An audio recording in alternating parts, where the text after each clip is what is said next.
नमस्कार दोस्तों। पिछले कुछ दिनों से अपने व्यक्तिगत कारणों के कारण मैं आप लोगों के लिए नई नई कहानियाँ नहीं ला पाई। इसके लिए मुझे बहुत खेद है। मैं अब कोशिश करूँगी कि मैं आप लोगों के लिए निरंतर नई कहानियाँ लेकर आऊँ। आज मैं आप लोगों के लिए पूर्ति खरे जी की एक सुंदर सी रचना गुलाबी स्वेटर लेकर आई हूँ। कहानी अगर आपको पसंद आती है तो इसे लाइक और शेयर कीजिएगा, और अगर हमारे चैनल पर नए हैं तो प्लीज़ सब्सक्राइब ज़रूर कीजिएगा।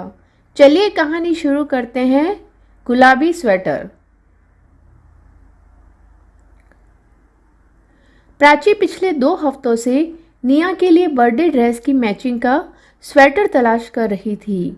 लगभग सभी शॉपिंग साइट पर उसने स्वेटर सर्च करके देख लिया था, पर उसके मन मुताबिक स्वेटर उसे कहीं भी नहीं दिख रहा था। उस स्वेटर के लिए प्राची ने 2-3 बार बाजारों के चक्कर भी काट लिए थे, फिर भी उसे वैसा स्वेटर नहीं मिला जैसा उसे चाहिए था। अगले ही दिन निया का जन्मदिन था और अब भी प्राची को उसके गुलाबी फ्रॉक से मैच करता हुआ मन मुताबिक स्वेटर नहीं मिला था।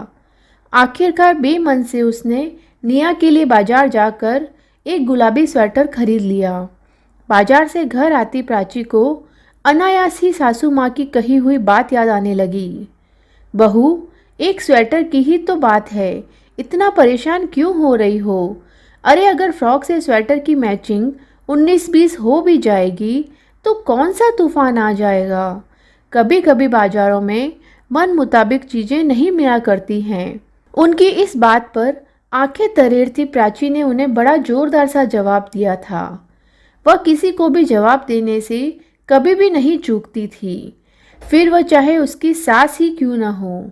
अब उसे अपनी सास को कहे गए अपने शब्द भी याद आ रहे थे। माँ जी, अब यह आपका ज़माना नहीं है। अब बाजारों में ही क्या, घर में बैठे बैठे ऑनलाइन से सब कुछ मिलता है।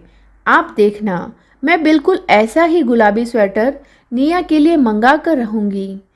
प्राची ने यह बात माँ जी को एक मैगजीन में स्वेटर की तस्वीर दिखाते हुए बड़ी अक्कड़ के साथ कही थी।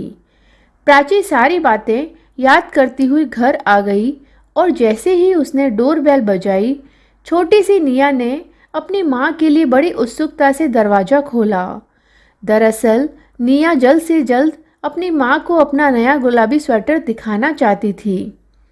घर के अंदर आते ही प्राची निया का यह गुलाबी स्वेटर देखकर आश्चर्य से भर गई।